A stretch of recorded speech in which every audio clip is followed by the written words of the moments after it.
it looks like we have a little bit of controversy in today's video. Fernando Tatis Jr. might have stolen the signs yesterday. We'll talk about it. What's going on, everyone? It's Fuzzy. Welcome back to yet another MLB recap. Thank you all so much for stopping by, and I don't know if you guys noticed, but I finally have the final piece to my setup, an Akil Baddoo jersey live in the flesh. But again, we have a lot to talk about, so we're not going to waste any time with an intro. I want to kickstart the video off by putting some respect on the Oakland A's. They won their 13th straight game. Matt Olson, he starts it off by driving in Mark Canha, and then Mark Canha, he returns the favor by driving in 2 in the second inning as Chris Bassett goes 6 innings, only allows 2 earned runs, and racks up 8 strikeouts. Jed Lowry is from another planet in 2021. He hits a 3-run ding-dong, and that gives him 17 RBIs on the season. He has a .507 slugging percentage right now. That's really good. So can we get a round of applause for the A's winning 13 games in a row? I mean, heck, it's hard enough to win 5 games in a row, let alone 13 after starting off the season 0-6. The White Sox and the Rangers entered a pitching duel yesterday. Kyle Gibson goes 6 innings with 1 earned run, and then Dallas Keuchel goes 6 scoreless as Billy Hamilton cuts down Willie Calhoun to kind of save the game in the moment. Willie Calhoun says, fine, I'm gonna do it my way. I don't even know how he was able to make contact with this pitch, let alone drive it out the yard for a home run. Luckily for the White Sox, they had some dog in them yesterday as Nick Madrigal walks it off with a base hit over Joey Gallo. Anytime that you can hit a ball over Joey Gallo's head, that's a big time hit. So congratulations to the White Sox as well as Nick Madrigal. I believe that's his first walk-off of his career. He's going to be good for quite some time. He almost never strikes out. So I wanted to talk about those 2 teams real quick because we had a walk-off, and also I wanted to make sure that you guys understood that the A's are not messing around. Now let's go ahead and talk about that Dodgers versus Padres game because Fernando Tatis Jr. joined Barry Bonds as the only 2 players in history with multiple home runs in back-to-back games at Dodger Stadium. That's some pretty elite company. So after Tatis hit his first home run of the day, he mocked Trevor Bauer and trolled him by covering up his one eye. We all know that Trevor Bauer in spring training and even in a few starts against the Rockies covered up one of his eyes to try and strike out players and just be entertaining. It's a lot of fun. The Dodgers come back to tie it up in the 3rd and 4th. Now here's where we have to talk about Fernando Tatis possibly stealing a sign. I broke it down on my 2nd channel, so if you missed it, go ahead and subscribe over there, but I'll go ahead and play it just so you guys can see what I saw. But first and foremost, I just want to say that I am one of the biggest fanboys of Fernando Tatis Jr. out there, but take a look at this clip. Right before he hits the home run, he looks at the ground kind of towards the catcher, and Will Smith notices, so he takes a glance back at Fernando, almost like, oh my god, I think he got the sign. And Trevor Bauer throws a perfect pitch a foot outside, and Tatis is able to pull it almost as if he knew that it was coming. I don't know, what do you guys think? Alright, so let's go ahead and talk about that just a little bit more. Let's say that Fernando Tatis Jr. did steal that sign. It is legal, but most people in the baseball world would consider that Bush League, and the next time that Fernando Tatis Jr. comes up to hit, I mean, he might get some chin music. I'm not saying you should hit him. Now, again, let's say it did happen. Will Smith looked back up, and Trevor Bauer is looking at Fernando Tatis. So a lot of people are saying, why didn't they just call time? The only reason why I looked at this clip in depth is because of this tweet from Jeff Passan questioning how he was able to even hit that. And I thought the same thing. So maybe there was a little bit more than just Fernando Tatis Jr. being really good and throwing his hands at the baseball. Maybe he knew that it was coming. I don't know. So after that second home run, Fernando Tatis Jr. did in fact do the Bauer / Conor McGregor strut, but the Dodgers answer back with a Mookie Betts walk with the bases loaded, and then Corey Seager drove in 2 RBIs. So the Dodgers, they got the last laugh. Even if Fernando Tatis Jr. stole the sign and hit a home run, they lost the game, and the Padres actually fall to 3rd place in the NL West. No one's talking about the Giants. We're going to do that today. But Bauer, after the game, was asked about Fernando Tatis Jr. covering his eye and doing the Conor McGregor strut, and he was perfectly okay with that, and I love to see this. I'm all for it, and I think it's important that, you know, the game moves in that direction, and we stop throwing at people because they celebrated having some success on the field. That's what it is to be a competitor, you know? Like, I'm gonna go at you, and I'm gonna get you sometimes, and then you're gonna get me sometimes, so we can have fun and we can celebrate it while we're still competing at the highest level. Hey guys, it's Fuzzy from the future. I just noticed that Bauer saw my tweet and he added Fernando Tatis and said, if you want to know what pitch is coming that badly, just ask Daddy nicely next time. What have I done?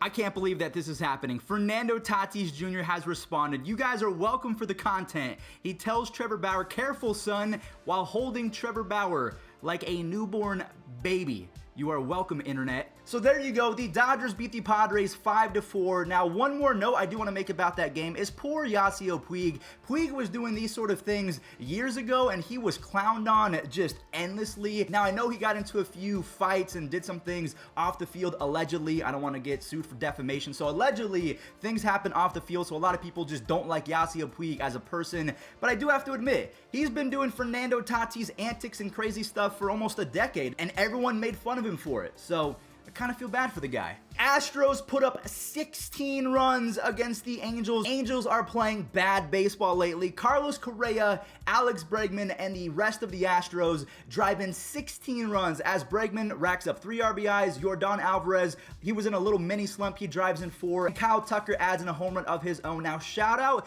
to Kent Emanuel. Jake Odorizzi, the starter for the Astros, he left after, I think, just one hitter. And Kent Emanuel came in for 8 2/3 innings of relief in his major league debut. So the Angels lose their 4th game in a row. They're only 1 game ahead of the Rangers for last place in the AL West. So yeah, they're not playing great. Now, I do have to warn Major League Baseball, don't let the Astros get hot. They are currently on a 3-game winning streak. You could blink your eyes and they could be at 10 just like that. The Yankees versus Cleveland. We have Garrett Cole versus Shane Bieber, one of the most electric matchups to start the 2021 season. So the Yankees record, which is held by Mike Mussina for most 10 strikeout, 0-walk performances in a season, is 4, again by Mike Mussina.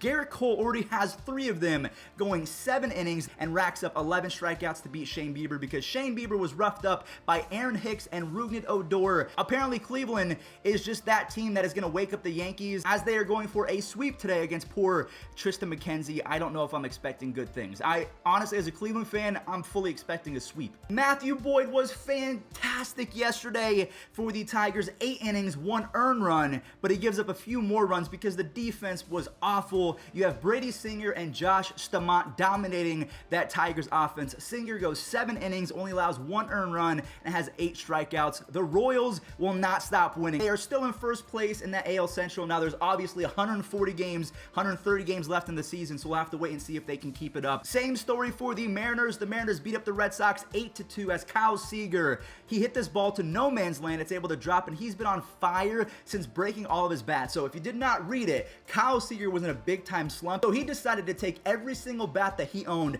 snap them, break them. He did that in the clubhouse, and ever since he's done that, he sacrificed his bats to the baseball gods. He has been on fire. Chris Flexen, out of nowhere, 3 of his 4 starts have been quality starts. He goes 7 innings, 1 earned run, and racks up 7 strikeouts as Sam Haggerty and others make it 8 runs. The Mariners are still cruising. The Pirates, who I believe are a bad team still, I don't care what you say, they are playing a good stretch of baseball, okay? You have to tip your cap. They beat the Twins 6-2 as the Twins' bad defense allows the Pirates to put up 3 runs. Michael Perez and Kevin Newman, they go back-to-back in the later innings. Trevor Cahill with a strong 6-inning, 1 earned run start as the Pirates improved to 6-4 over their last 10. Again, I do not believe that they're going to finish the year over 500, but over the last 10 games, good baseball team. The Cardinals shut out the Cincinnati Reds yesterday. They have now lost 6 games in a row. They go from first place all the way down to last place in the span of about 13 seconds. Arenado with his RBI. Tommy Edman played some great defense as John Gant was amazing. 6 scoreless innings. He lowers his season ERA to 2.25. And then Andrew Kinsler says, "We're not done yet, boys." Brewers,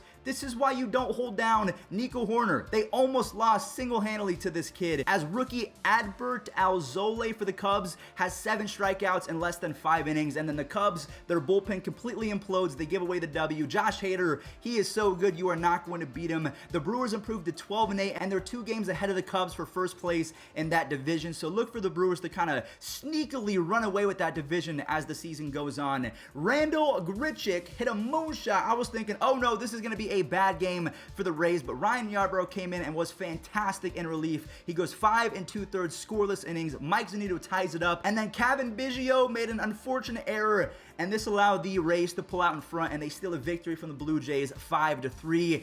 The Phillies beat the Rockies 7-5. Only one single storyline we have to talk about from that game. Rhys Hoskins, 2 home runs, 5 RBIs. The Phillies, they're back up to a 500 record, which is tied for the best record in that division at 500 with the Mets. The Mets, they did lose yesterday, so that's exactly why they are tied with the Phillies yet again. Conforto's suspect defense and Marcus Stroman not having his best stuff, that combination is never going to get you a win. Joe Ross on the other side of the diamond was fantastic for the Nationals. 6 innings, 1 earned run, and also drove in an RBI. So kind of a Walmart performance of Jacob deGrom a few days ago because, yeah, Jacob deGrom had 15 strikeouts and a few RBIs and 3 base hits, but Joe Ross, amazing performance. He dominated the Mets yesterday. And then last but not least, the Giants, they are in second place in the NL West.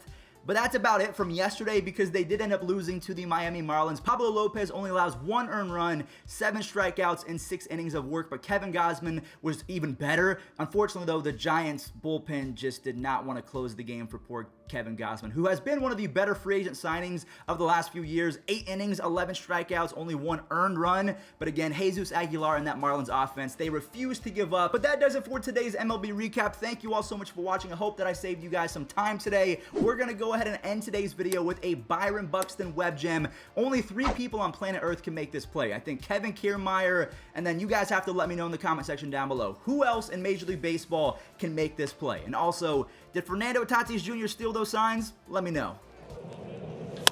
That's hit to the gap in left center field, and Buxton dives and makes another tremendous catch. The ball leaves the bat, and you think it's a double, and then you're following the line of flight. Watch this. Now watch him close. No way he's going to catch it, and then all of a sudden